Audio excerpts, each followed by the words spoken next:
Om Sahana Bhavatu Sahano Bhunaktu Sahaviryam Karavavahai Tejasvinavadhitamastu ma vidvishavahai.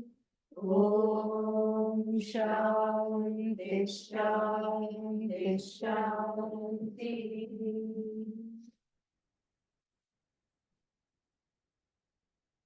Together.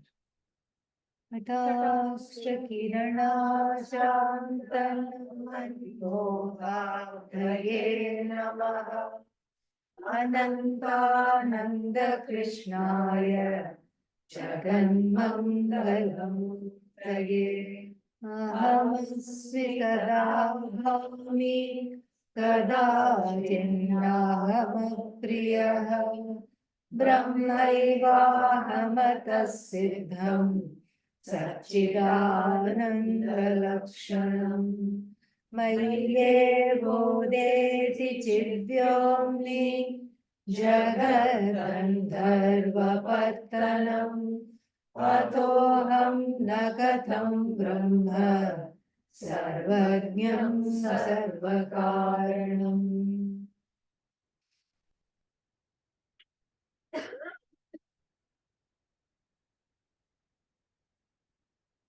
We have been looking at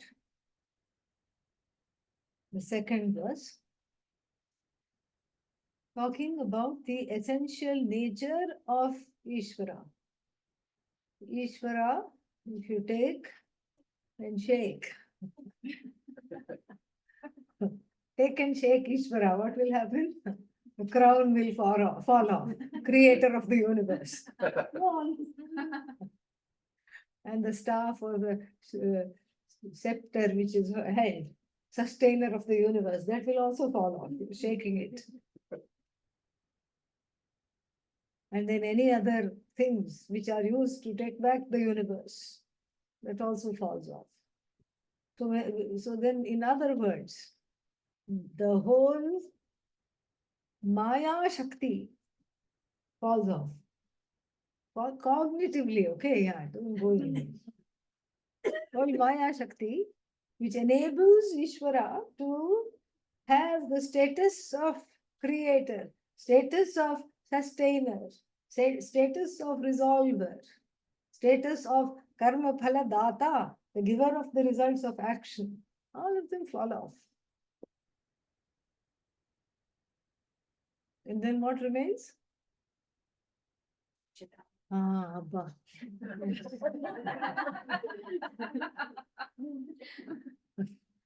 Satchidananda. That's what remains. Don't say nothing. Yeah. Because if you say nothing remains, you are very much there. Who is saying nothing? Who are you then? Nothing doesn't remain. Satchidananda remains. And then earlier what was talked about? That Satchidananda alone was talked about from the side of the Jiva and from the side of Ishvara. So here we have had a treatise into the Swarupa Lakshana from the standpoint of Tvam Pada Vichara. Tvam means you. Pada, word. Vichara, analysis. An analysis into you. Don't think you're just, shaking Ishvara and feeling good. The Jiva is also given a good shake. All the complaints fall out. Yes. I don't love myself. I hate myself. For that matter, I don't like you either. All this falls out. What is left? Ayo. Satchidananda. Yes, Abba. Okay. Satchidananda. This side also, Tvam Pada Vichara, what does it yield? Satchidananda. Tat Pada Vichara, analysis into Tat. Where did this Tat come from? Tat Tvamasi, that sentence. So the analysis into the word Tat also yields what? Satchidananda. Therefore, you are Brahman. I love this Vedanta logic. Brahmaivaham. Therefore, I am Brahma eva. I am Brahman only, nothing else. Atha siddham, it is established, it is proven. Although we are not into proof. That you are Brahman is not some kind of a scientific proof, because it is not talking about inference. This is not, it is not inferential. So there is no need for proof. But still, here, the author is talking to various people coming from various notions and various darshanas. Darshanas means various matas. That didn't help. So,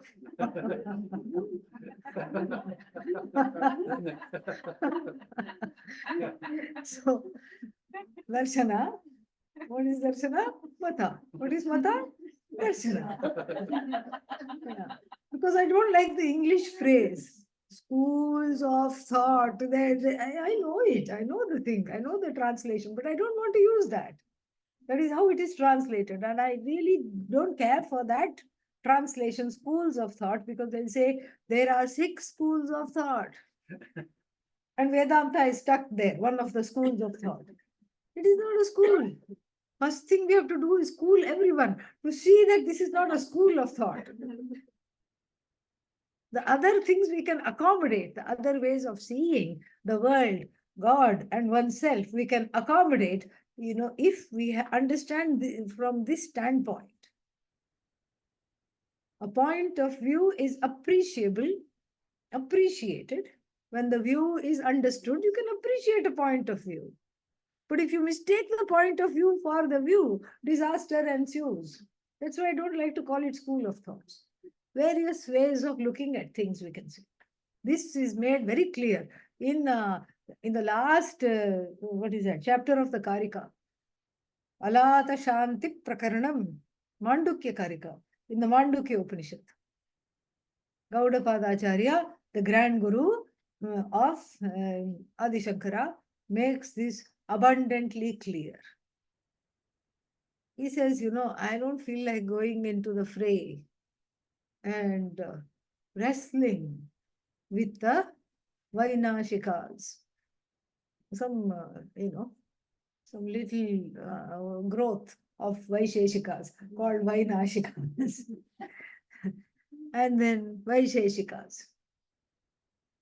So that's why they are called Vainashikas and Vaisheshikas, because it's the whole point is why? Why to do this way? And all the various Sankhyas. These are all darshanas, various things. And he says, I don't have to prove anything. We don't have to prove anything. Let them get into the boxing ring, because they don't agree with each other. This one says you are bad. That one says your way of looking at it is wrong. And the other one says, why just you? Your mother's way of looking at it is also wrong. Your whole lineage is wrong. Therefore you are wrong. Why were you born? You are wrong. So what will we do? We will be like the aristocrats sitting in the box. Little, those tiny things. What are they? Binoculars. Yeah. Hmm? The word for opera glass. Yes. Yes. Whatever net. Yeah. So then, so these tiny binoculars, you look, you'll be an aristocrat. Be rich because you are full, you are complete. You don't need to fight with them and prove that you're right, because just watch, see what happens. They give hours of entertainment by themselves. And then when they get into a spat with one another, the entertainment increases, because here you are looking at them fight and self-destruct with each other. And you are sitting here undisturbed, because you know what? You're not opposed to any of them. You can see how they could come to this conclusion that God is some entity sitting in some heaven somewhere. You can see. You can appreciate the sentiments of that anguish, needing to put God somewhere outside of the universe, because God should not be sullied by the universe. That's their feeling. You can appreciate the attempt and the anguish. You can also see the mistakes in this thinking. When it comes to philosophy, when it comes to knowledge, would you allow them? Because you don't want to deny them their belief. You just don't want to be partaking in that belief because you know this is not correct. But you live and let live. That is what Vedanta is. You let them have it out. You stand outside of it, and then you don't even have to prove yourself. So here too, these darshanas, etc., here, they don't hold a candle.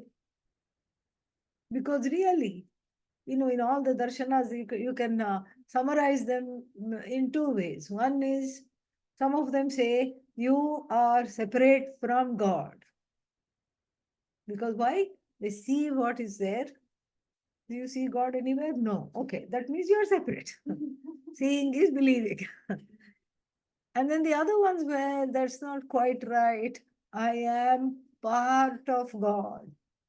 Well, God doesn't have parts, okay? But still, I am part of God. You can see how they would have come to such a conclusion. You can see why. You can see why that feeling is needed. You can appreciate that. And if you ask these fellows, the one who says, God and I, the individual, are totally different and never the twain shall meet, completely different. Then you ask, what is the end goal of this philosophy? You ask them. They'll say, we want to become one with God. So how is that happening? After this body dies, because this body is a deterrent to becoming one with God. This is sounds like Christianity, but it is not. It is our own homegrown Dvaita. Yes.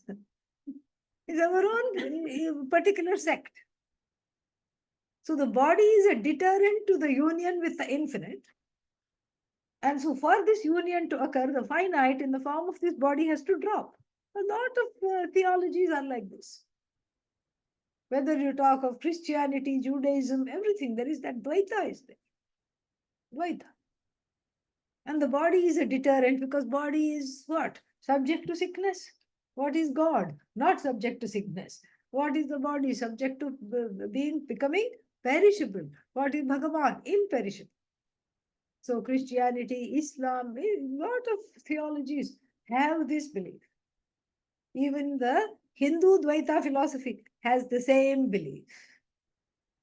But then they don't stop there.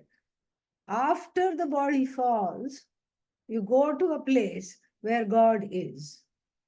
Doesn't matter that God is formless and yet requires a place to stay. Don't ask all that. But then, and it's a he, even though it's formless, if they are convinced it's a he, doesn't matter. So you go there, and then what?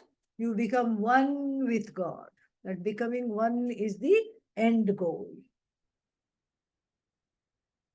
And then they talk about 4 kinds of oneness. Sayujyam, samipyam, something, something, sa, all of them start with sa. And they're all so. And then the other fellows who say you are a part of God, are you happy being a part? Of course not. I want to be one with God. I want to unite with God. When is that going to happen? Again, after you go to heaven, you sit in front of God and then become one with God. And if all the Pujya Swamiji used to joke, if all the devotees started to become one with God, poor God will have devotitis. That's what. Something like diverticulitis. But yeah, poor God will say, what is this? God will have bloating, so many devotees. And but even that, what is the end game here? What is the end goal? To become one with God. Now you take Vedanta. And what does Vedanta say? Vedanta says you are never separate from God. That you think you are separate is odd. And that is what we are trying to attempting to correct. This is the correction that you need. What you think is separate, that separation is mithya. It's a notional separation. It is not a real separation. So what are you trying to do here? So really speaking, we don't have a problem with that. Because everything ultimately is, the end goal is the same. We say you are never separate to begin with. We don't first believe in the separation and try to erase it after death. Here we say, even while you are alive, you are mukta, jivan mukta. You are already free. You have to understand it.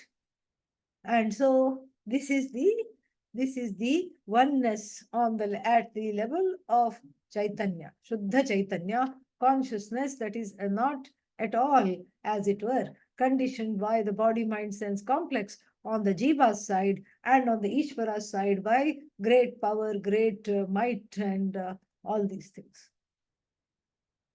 So this is Jiveshwara Yoho Aikyam on the level of Swarupa Lakshana.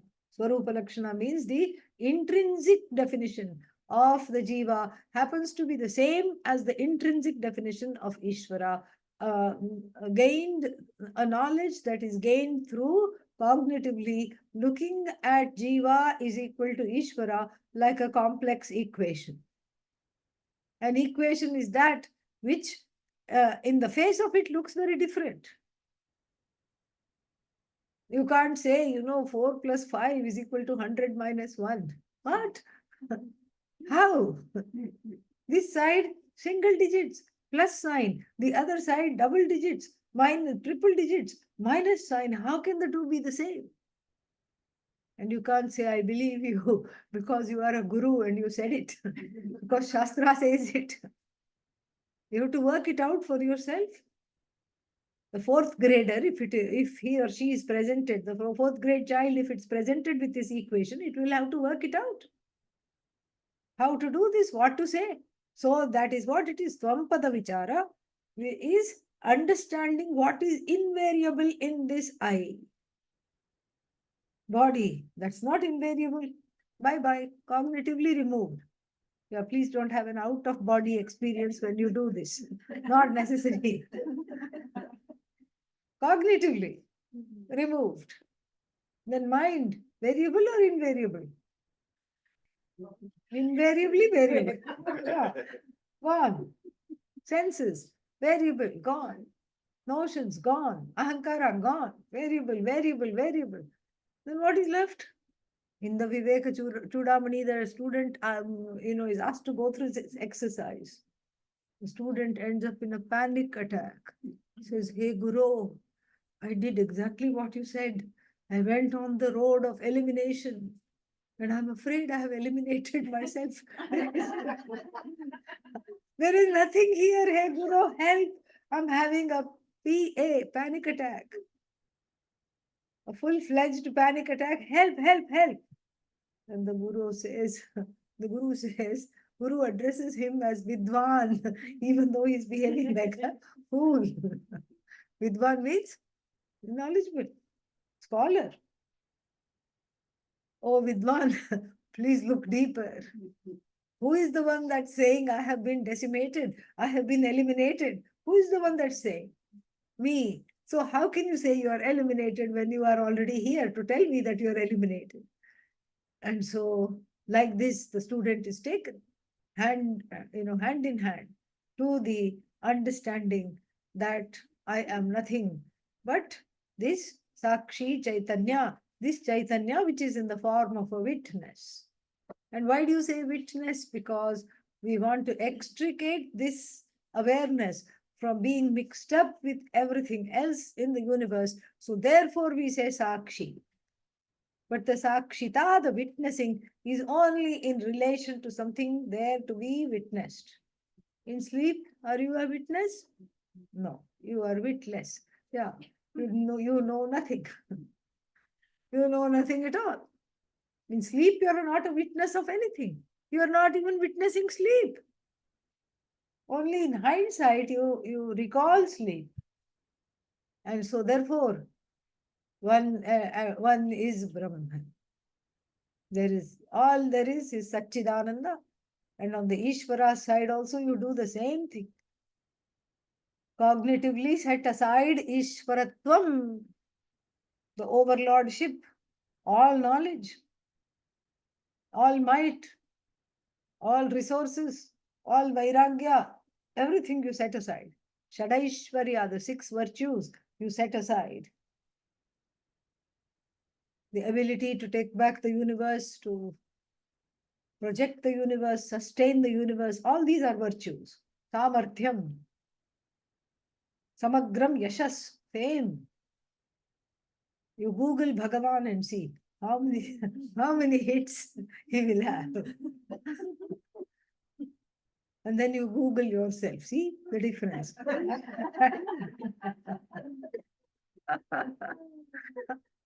So, so on the face of it, there is no similarity. That's how the equation works. If 5 is equal to 5, that's not an equation. That is silliness. I already know 5 is equal to 5. Show me something that I don't know and I have to discover. So the apparent differences hide an identity.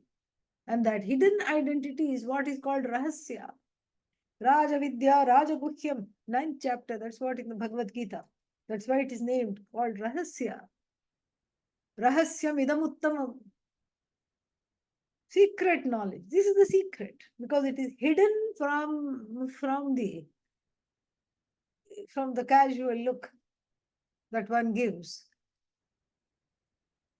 And so, therefore, when we do this analysis, we find that Brahma Lakshana is nothing but Atma Lakshana. The definition of Brahman is the definition of Atma. So who are you? Brahmatma. I am the Atma, which is Brahman. Both are what? Satchidananda Lakshanam.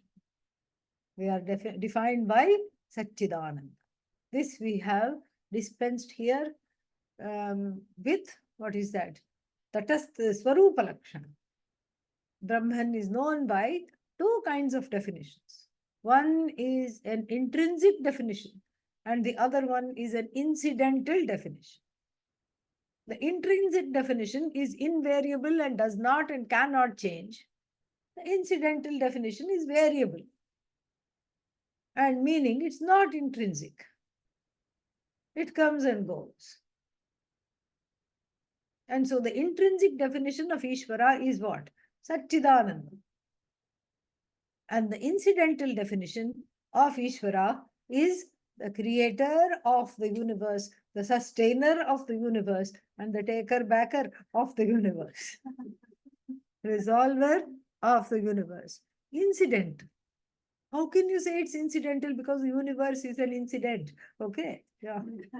The universe that everybody takes so seriously. Ayyo, something happened. And, oh no. Oh no. This is terrible. That's awful. How could this happen? Where is God?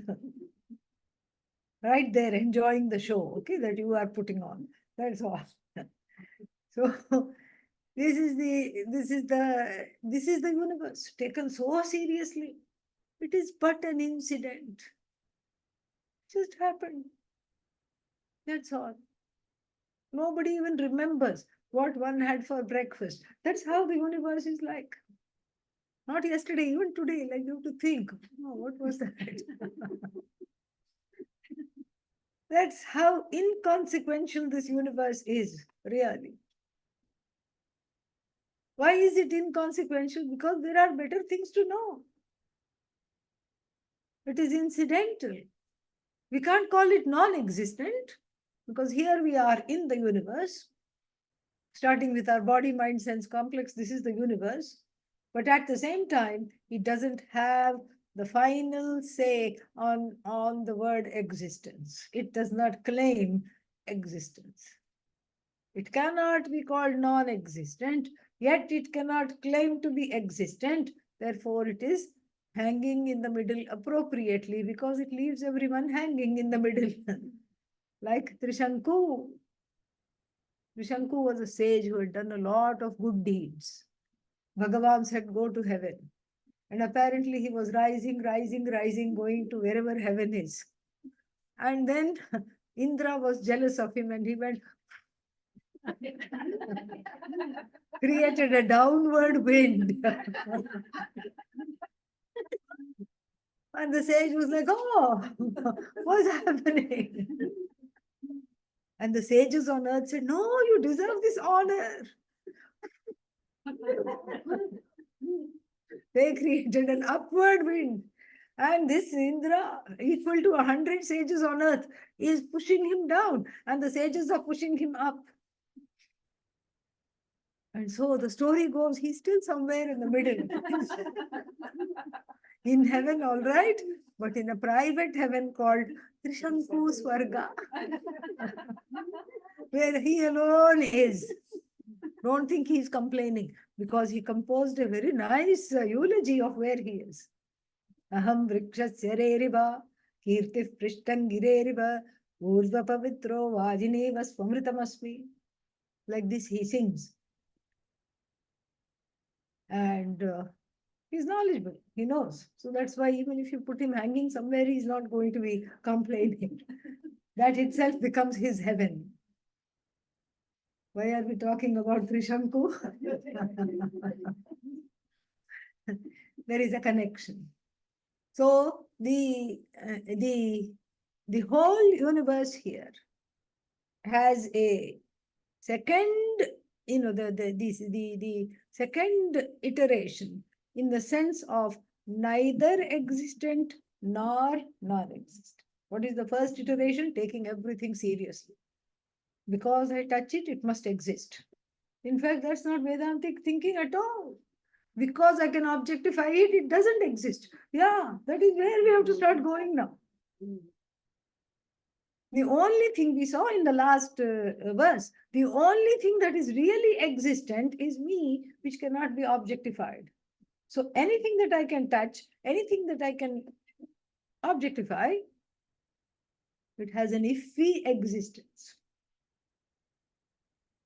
And so now, in relation to the universe, this Ishvaratvam and this Jivatvam stand apart. Ishvarahood and Jivahood.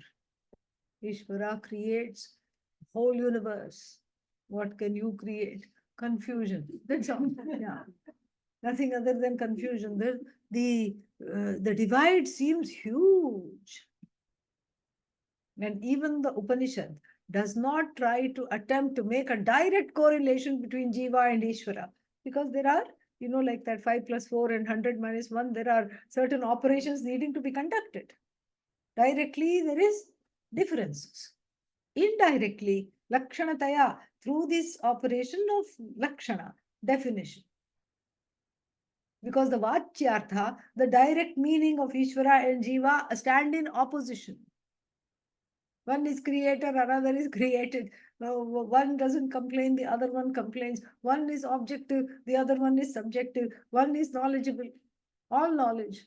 And the other one is figuring out how to spell omniscient. Sure. Always I before E, except after C. This is what the Jiva is doing. So the direct thing does not work. So even the Upanishad stops there. Lakshmidhara Kavi says, no, it should all be complete. And so, verse number 3 is therefore born. Let's see the translation. Verse number 3, Tatastha Lakshana, the incidental definition of Brahman as Ishvara. What do I have in common? How can I be Brahman at this level? That also he shows. Mayi eva. Mayi eva. In me. Mayi is the 7th case of Asmat Shabda. Mayi. I. In me. Locative case. Mayi eva udeti. Udeti means what? Rises. In me alone rises. Then what is this me? In me means what, in the belly rises, like bread dough pushed with yeast rises. What is it that's rising? What is in me means what? That in me has a word in apposition. Chid vyomni, vyoman. Vyoman means space. Chit, consciousness. In me, who is talking? Space-like consciousness. In me, the space-like consciousness, udeti, something rises. Let's see what it is. Pattanam udeti. Mayi, chidvyomni mayi, pattanam udeti. In me rises a township. Oh, township? Gandharva Pattanam, a celestial township, rises in me the awareness, like as though a celestial township. Like you look at the sky and you go like this. Suddenly there is a cloud which looks like Ganesha. Oh, very nice. And even as you're looking at it, the trunk just flies away and then it morphs. Now it is looking like a cookie, chocolate chip cookie. Num, num, num, you know. Suddenly it changes. And then the cookie, if you keep looking at it, then it looks like a house. Then you say, oh, now there is a door in the house. Out of it coming more clouds. You don't call them clouds. Now you are transported into your celestial township. Out of the door are billowing little children shaped clouds. And then your sight goes to all other clouds. And very soon, Gandharva celestial township means here, the township of clouds. So you can do this with children. You can cloud watch with them. Hours of entertainment without you having to run around. Yeah. Lots of fun. And if you're sitting in the plane also, you can see so many clouds, so many shapes. Amazing. This Jagat is like that. If the Jagat is like this celestial township. Can the celestial township harm you? No. Because you have said, oh, you are Ganesha. Ganesha, the cloud did not say, in the form of cloud did not say, oh, it's me. Look up. Say namaste, don't eat that cookie. You know? You said it's Ganesha. You said this is house. You said this is window. You said this looks like a cookie. You are the one naming it. You are the author of this celestial city. Because if the same clouds were shown to another person, they will come up to completely different conclusions. The celestial township does not cause fear to you. Why? It relies on your imagination. In other words, it is your own projection. It is your own imagination. So this imaginary city, Gandharva Nagari, Gandharva Pattanam, Mai Chidvyomni Udeti. But where is this imaginary city? You're sitting here, okay? That's what is the image. No, but this is real. That's not what is being taught here. This Jagat, like the Gandharva Pattanam, Gandharva Nagari, like the celestial city of clouds, is variable. Drishta Nashta Swabhava. As you are looking at it, it disintegrates.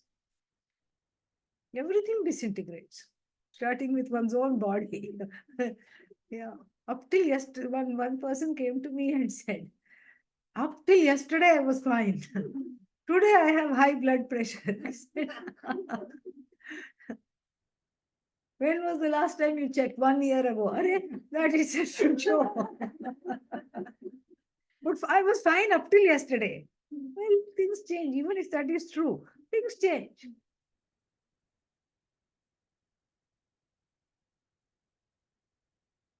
And then, everything is fine up till a certain point. One day you wake up, everything goes clackety clack. Yeah, like a skeleton walking. Everything clicks. You can't open your mouth with the jaws clicking. Everything, half of the things click and the other half sag. Okay. So this is what it is.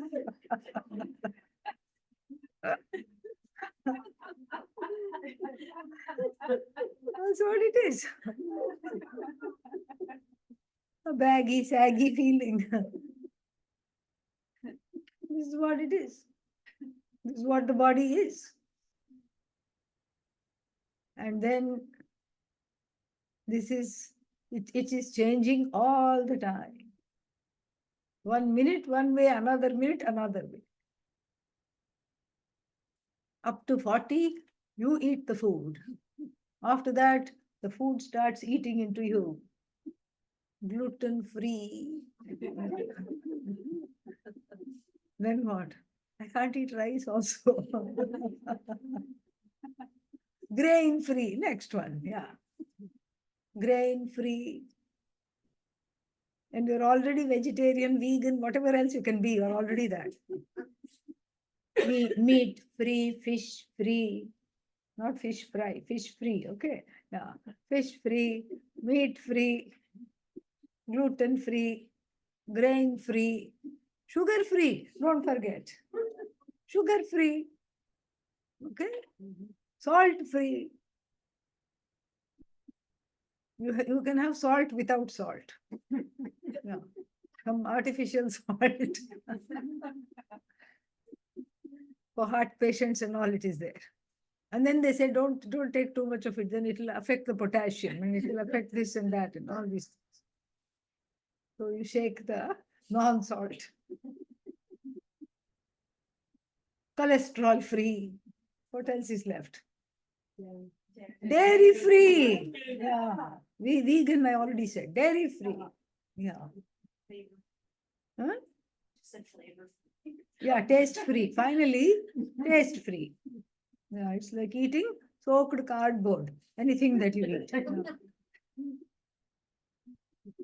Taste free. When you can't eat this, you can't eat that, you become a fresh Aryan. Yeah. Except there's not even that much of that in the world left. You become a fresh Aryan. So what is happening? You eat the food, and the food is saying, wait till you age. I will eat into you. Sugar eats into the pancreas, and the fats eat into the liver. And the fats also eat into the arteries. It's a time bomb. Tick, tick, tick, tick, tick, tick, tick. That's all it is. This body is a time bomb. So that which is changing starts with this body, mind, sense complex. Mind is also changing. That's why you go into a room and then say, never mind, and come out. Not knowing why you went there in the first place. Mind is changing. Senses are changing. Can't see, can't hear, can't taste. And everything is changing. If this is the situation with one's own body, mind, sense complex, then what to talk of the whole universe? Whole universe is changing. Never the same. Your own house is changing. Your spouse is changing. The body of the spouse is changing. Mind of the spouse is already changed. You just don't know that, that's all. Everything is changing. And in this whole changing scenario, that which is invariable is what? The space-like consciousness, which has given birth to all the changes, itself free of all the changes, and that it is I. That is where we have to go. And this is a very kind of a high-level verse, because this is coming straight out of the Taittiriya Upanishad. First, the Taittiriya Upanishad defines Brahman. Brahmavid apnoti param. The knower of Brahman gains the utmost, the ultimate. Kim tad Brahma. What is this Brahman? Satyam Jnanam Anantam, Satchidananda. Yo Veda Nihitam Guhayam, the one who knows as the truth of oneself in the heart, as oneself. Saha Ashnute, that person enjoys, as it were, all the desires in one fell swoop. Because all the desires, in fact, every desire is a desire for Brahman. One doesn't know it. Every desire is for that forever. But I mistake the finite to be infinite, and then I I project onto the finite infinitude, and therefore there is suffering. This is told. And quietly, without anybody's permission, the Upanishad changes the word Brahman into I, Atma. Tasmad va etasmad Atmana, not Brahmana, Atmana, fifth case. Out of this Atma, I, Akashas Sambhutah, space was born. Space was born out of me? What do you mean? Space was born means space was born out of, as it were, projected from the same all-knowing consciousness which is me, which I have to claim as me. Akashad Vayuhu, from space, air was born, from air, fire, from fire, water, from water, earth, like this, the whole chain of events is given. So in the same way here, with alacrity, the author declares, Mai eva chidvyomni, in me, in this space-like consciousness.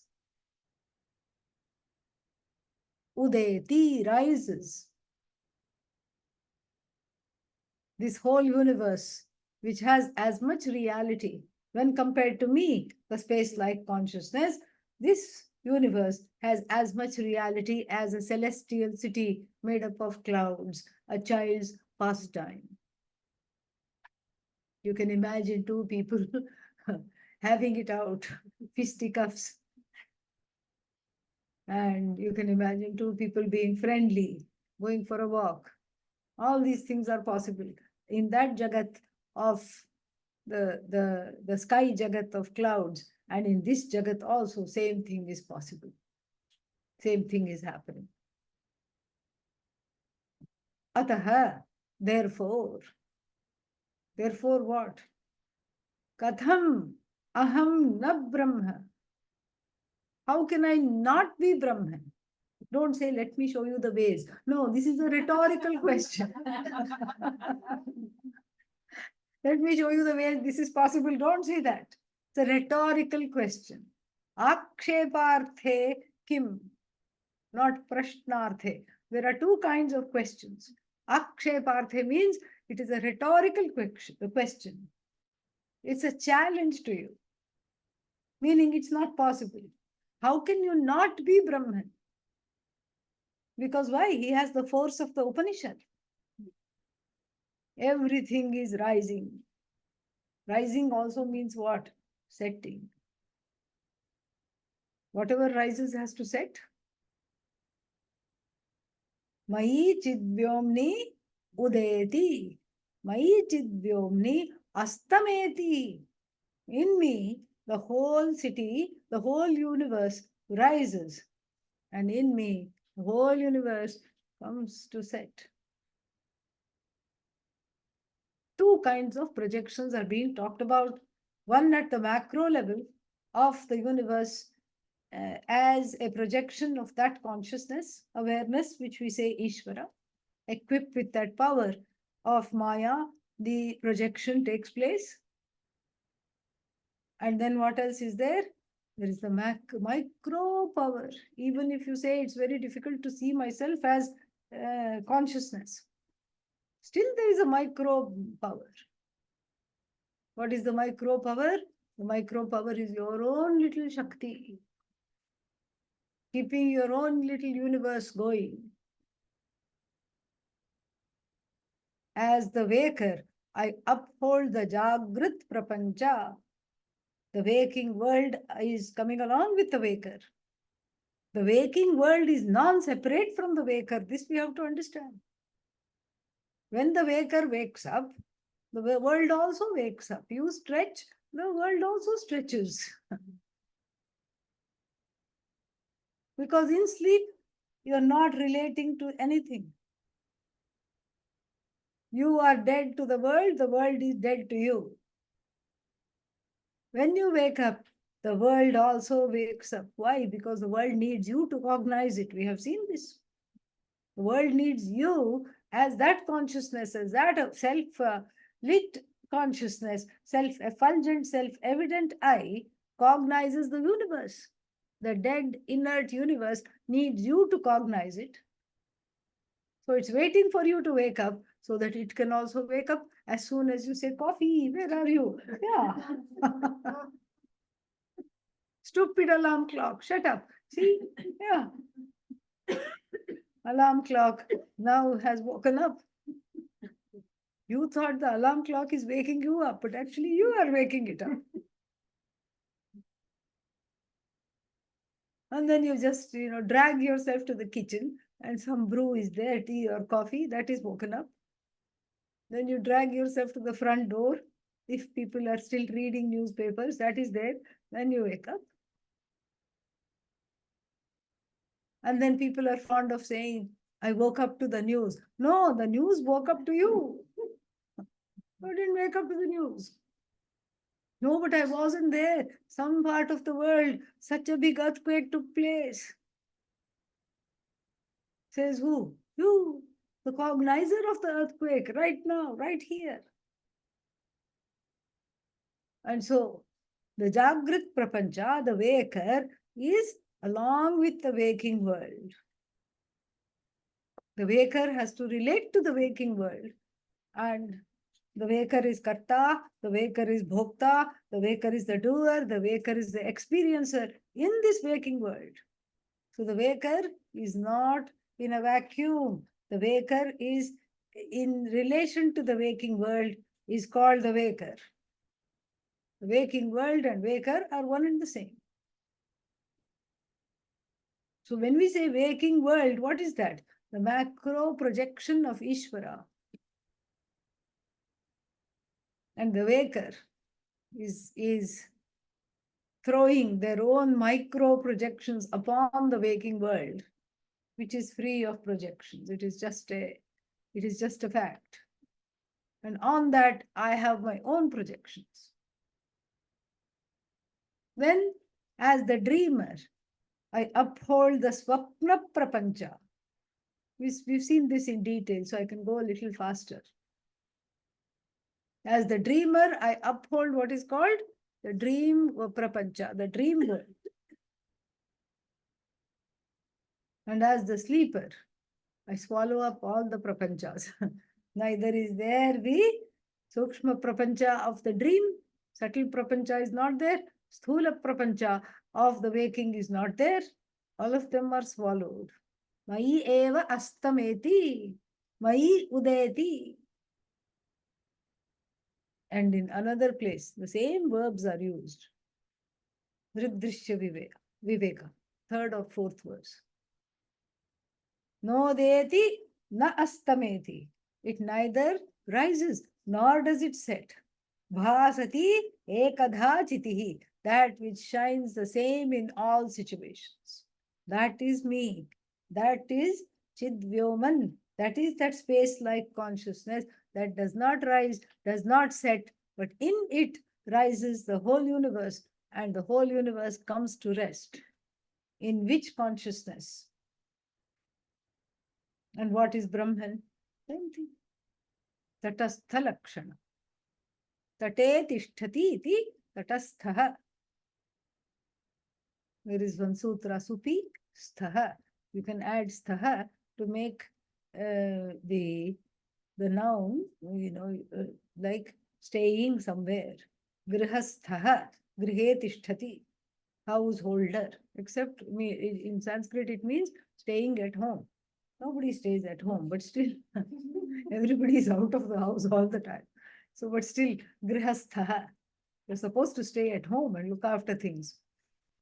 But then, grihastha, so many sthas are there. Some other words are there of stha also.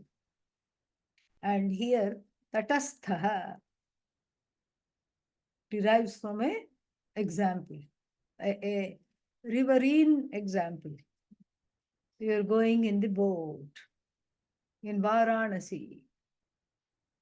You want to visit a particular temple. And Varanasi, the skyline is full of small, big temples. You know which is the Kashi Vishwanath temple. You don't want to go there. You want to go to another small temple. So you ask the ferry person, or you ask somebody in the boat, I want to go to that Annapurna temple. Which one is that? Goddess temple. And they will say, okay, how to explain this to you? Because you've never been to Kashi. They are wondering. Aha, okay. Do you see that temple spire? Shikha. Yeah, but there are so many. No, the one which the crow is sitting on. You see the one? Yes, that's your temple. Okay. Thank you, thank you. Then you get off the boat. By this time, you have reached the other side. Do you still look for the crow? Crow has flown. It has flown from the temple. Now maybe it's sitting on the public toilet building. You don't think that is a temple and go there. No. You remember, the crow has done its job. The crow was the Tatastha Lakshana. The crow was the Lakshana. The definition, it was a positional definition here. It was like a bookmark, a placeholder. And once it has given that understanding, that information, it doesn't need to be there. It can go. You have understood. Here it is in relation to this. This is what it looks like. This is my temple. So the crow can go. So similarly here, the universe is the crow for Brahman. Yeah. The universe comes, goes. And seeing the universe, you say, aha, Brahman must be somewhere around. That's exactly what the function is of the second definition, given in the third Valli of the Taittiriya Upanishad. Yato va imani bhutani jayante ye na jatani jivanti yat prayanti abhisamvishanti tad vijigyasasva tad brahmeti. Bhrigu, the son of Varuna, approaches the father. What's the father's name? Last time everybody failed this question. Whole class failed. They were all looking at each other. So, Bhrigu, the son of Varuna, approaches the father. What's the father's name? Varuna. So, Adhihi Bhagavo Brahma. Oh, sire, please teach me. Oh, revered sir, please teach me Brahman. What is this Brahman? And he doesn't say Satyam Jnanam Anantam. Why? Because that was the subject matter of the last chapter. So he has to say the next definition. It's all a lovely setup. So then he says, Yataha, from which cause, causeless cause, mind you, Yataha Yasmat Karanat, from which causeless cause, Imani Bhutani Jayante. All these elements and elementals have been born, have come.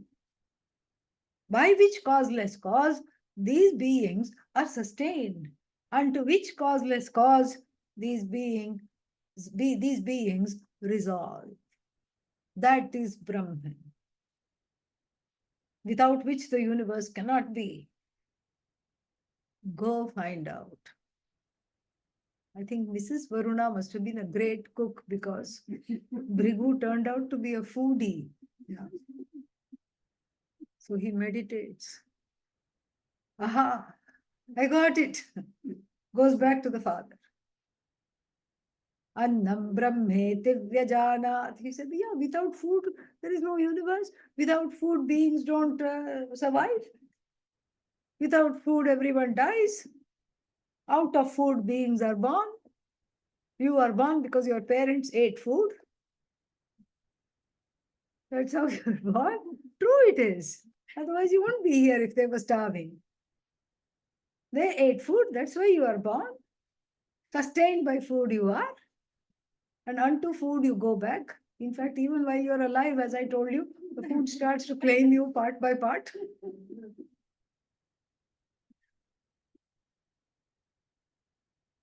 And what did Varuna say?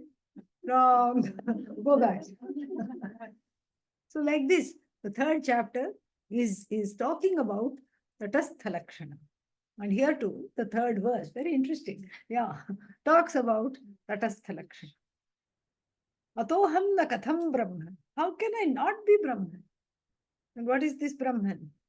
Sarvajnam, all-knowing, Sarvakaranam, cause of everything.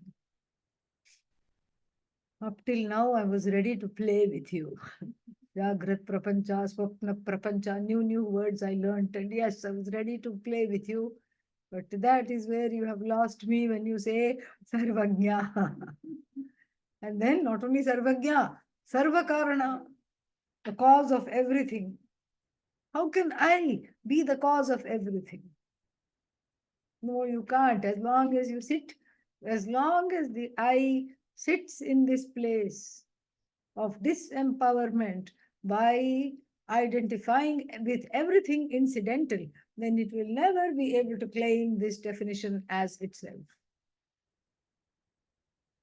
The I, the ahankara has to blow up huge, big. It has to say, this is me, this is me, this is me, this is me, this is me. Like a balloon. And then what happens? Right. Yeah. That is one way of approaching here. You blow up the ahankara and say, everything is me, everything is mine, everything is me, mine. Then also there is no more you anyway. Or you say nothing is mine, nothing is me, nothing is me. Then also it all there is that also is the one way. In fact, the Sri Rudram gives the choice. In the first half, which is called Namaka, because it ends with Namaha. Namaha means Namama, it's not mine. It's all you. Namaha, surrender. Who surrenders? The one that is besotted with the feelings and notions of limitations, surrenders to that which is limitless. When the limited, the so-called limited merges into the limitless, there is no, merges means through an immersive experience of this prayer, merges into the limitless, then there is no limited anymore. Only limitless prevails because the limitless includes the limited, so to speak, the one who thinks I am limited. That's one way. Namaha, 300 times the word Namaha comes. That's why it is called Namaka. Then after that, this Namaha has elevated one to a different level of being. And then the other one is called Chamaka because it ends with Chame. Very interesting in Sanskrit. The may can be fourth case. For me.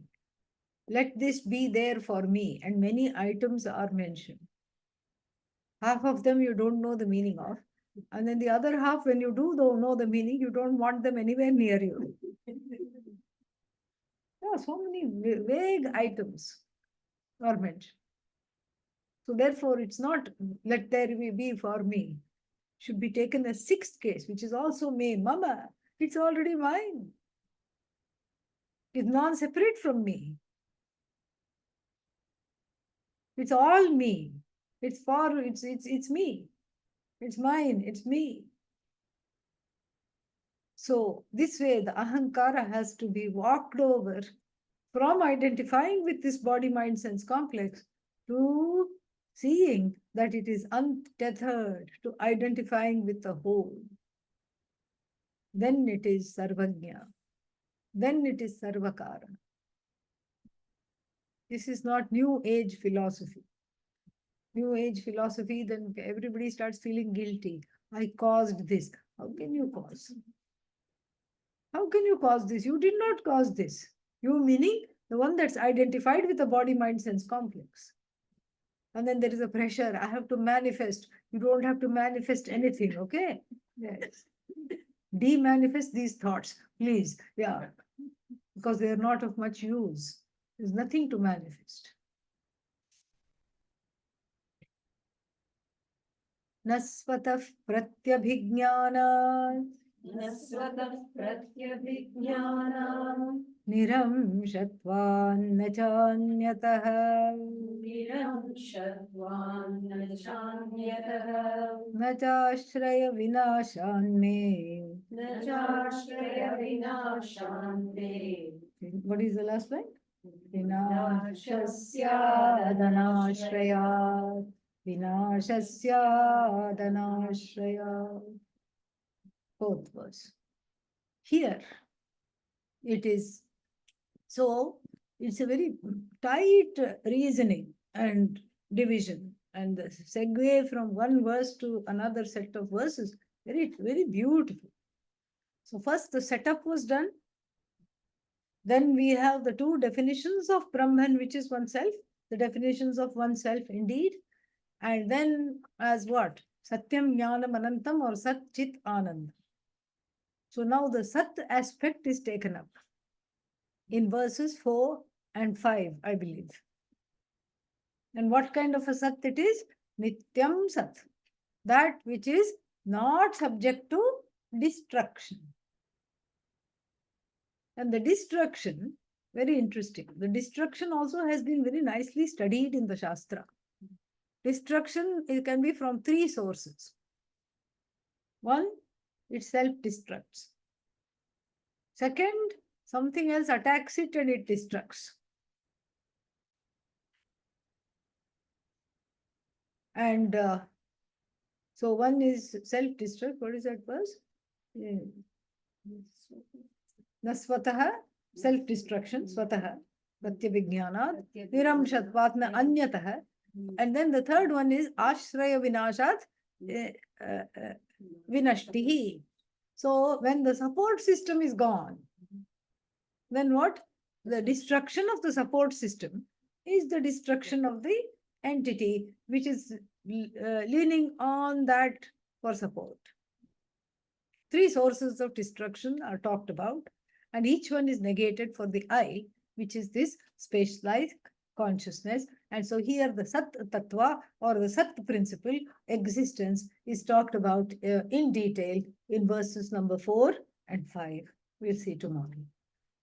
Om Purnamadah Purnamidam Purnat Purnamudachyate Purnasya Purnamadaya Purnamevavashishyate Om Shanti Shanti Shanti Harihi Om Shri Gurubhyo Namaha Harihi Om. I can take some questions if there are.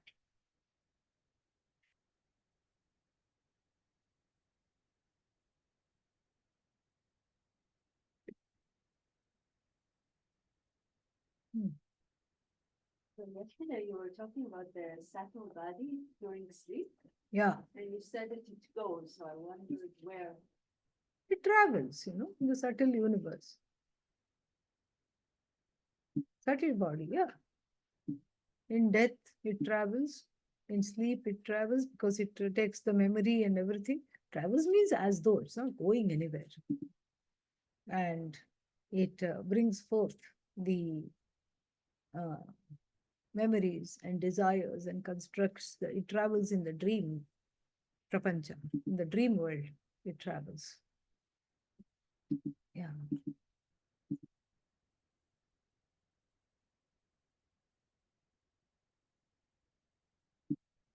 Any other questions? Yeah. So, Dottie before you. 1 second. Yeah. So in the morning, it was, one of the statements was the jacket was there before it was there. And then it was the jacket is present and such, it was present and is present. Yes. And so, you know, the jacket is a manifestation of Sat. So why are they busy doing all of this? Why are they talking about? Why are they talking about? If the Jagat is a manifestation of Sat, yes, Then why are they busy talking about? Why are they specifying it was present, is present, it's, Because Sat is not destroyed and that Sat is you. Yeah. and so, what am I meant, when sometimes such, are looked at as separate, Mhm. and usually, but what it is it's a whole, It's a whole, yes. and there are no attributes of the whole. The Yes. whole is Yes. one unit, Yes. and so,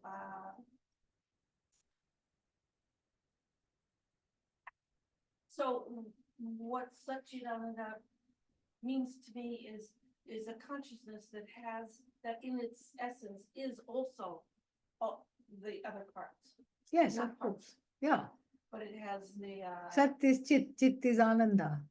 so if I were to think of, see, I'm looking at where the doubts, You're looking at? I'm looking at where my doubts. Uh-huh. Yes. Where do I come up? Yes. How do I trip up myself? And so, if I, think of this is consciousness, everything is consciousness, it really is. Yes. I mean, my mind can look at it and say, it's atoms and, in that way, I can satisfy that part of the Yeah. mind that wants to have things linear, Yeah. stacks. But I want my mind to get occupied with that, so that this can go to the, so this can, not grasp it all, but understand. Understand. Yes. Understand seems to be a process. Mm-hmm. This is beyond where the understanding is not the process. Yes. Okay, I think that's good. Yes. You got it. Yes. Yes. Oh. I have a two-part question. I'll try to relate together. Two-part question. Yes. Part one. What is a good heuristic to be able to identify when the ego is under good regulation? Mm. And then the second part is just in the course of going about, doing things with the body, mind, sense complex, existing in the world in hopefully a good way. You become maybe temporarily identified with one thing or another, Mm-hmm. and then you let go of the identification. Mm-hmm. And that's part of just participating. So I guess, to what extent is this, like just normal and regular as long as you can go in and out? And then to what extent is it something that you should try to not do entirely as you are kind of trying to recalibrate or refocus the basis of reality in some ways? Mm-hmm. Because it's not like the basis of reality isn't there. It's just, it's not necessarily where you're like focusing all the time. Yeah. So yeah. what is there's something in my understanding that is missing that has something to do with these two questions. Mm-hmm. Yeah. So two-part question. One is what is the indication that the ego is in its place? That's what the first one. Then there is neither dejection nor elation. Maybe that's too much to think about right now, is to have neither elation nor dejection. Otherwise, one will be like a stoic person. You won the lottery. Mhm. Your wife just died. Mhm. Yeah, that's not the point here.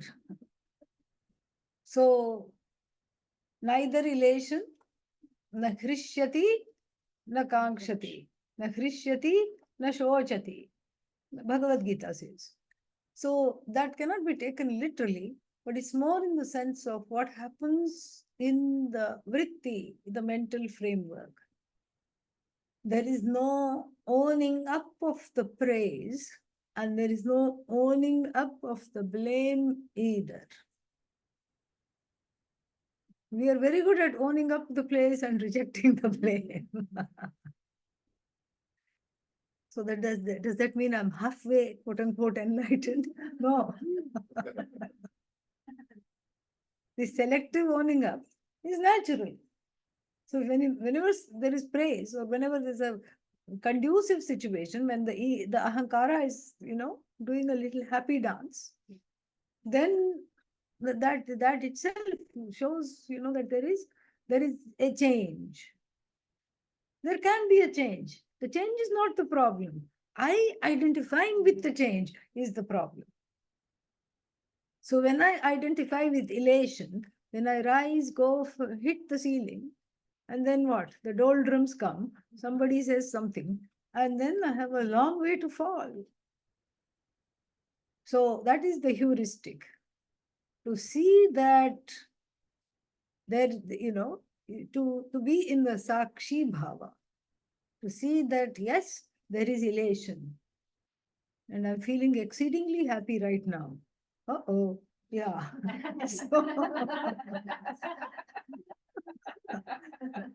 Just tell yourself that. Trouble ahead. So what the ancients did was immediately give it up to the Guru. The Guru's grace, God's grace. Somebody, it's because of the mother, I'm like this. It's because of the father, I'm like this. And it's because of this one. Sometimes they even credit the child. This child has taught me so much patience. So, like this, you don't take the credit. You just become a Teflon with regard to the credit. And then so you become a Teflon with regard to the blame and unpleasant situations also. You get into the place of being an observing entity, Sakshi. That's the first one. That's the first question. Then when you go about the day, yes, true, to a certain extent, to play the role in a way that you identify with the role. But that's at the beginning. You have to identify with the role. You can't imagine playing the role without identifying with it. But the key is to see that the problems of the role do not belong to the person. They do not roll on to the person. So role of son or daughter. Many problems may be there. But they don't touch me. I'm just a role. They don't touch the person. And for that, the person has to have an identity as Satchidananda. And that's in the beginning difficult. So one has to have an identity as devotee. That's easy.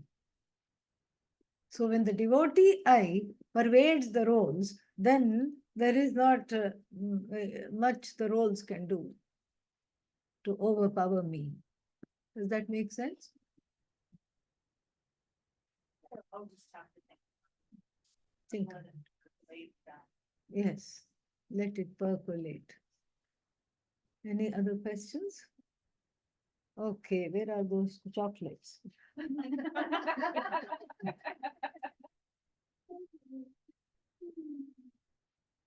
See, this is why Zoom is not the same as live classes.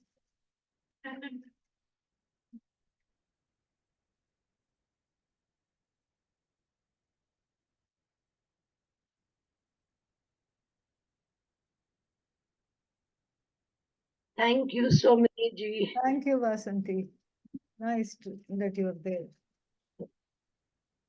Chocolates are tasty. Very tasty, yes. Eat chocolates. Virtual.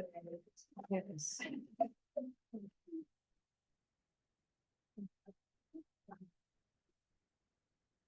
These are caramel. Mm, nice ones.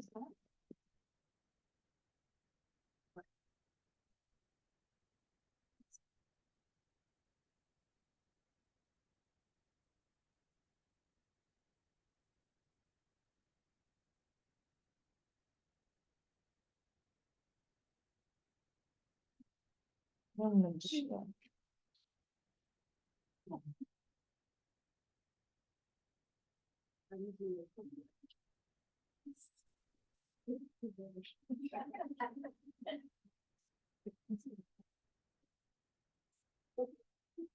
How are you, Dottie? How was the surgery?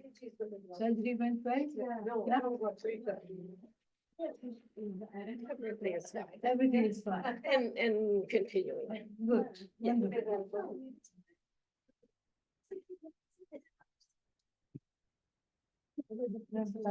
Different colors.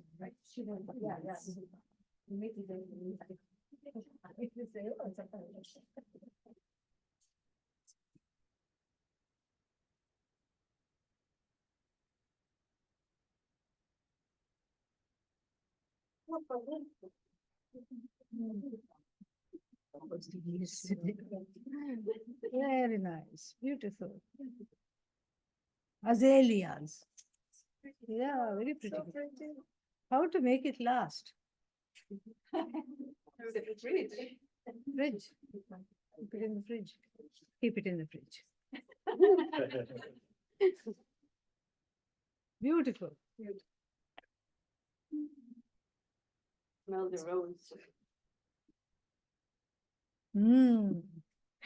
From the gardens. So tomorrow is the wedding. Oh, wonderful. All the best. What time is your flight? 6 a.m. Oh my. I'll be out. Yeah, we'll take her to the airport. Okay. I'll When be you're back coming back? Thursday. Thursday Thursday. afternoon at the Thursday. flight comes. Okay, all right. I'll All the cover best. evening class. Yes, Thank you yes. so much. Let it all go well. How is he finished? Arti done?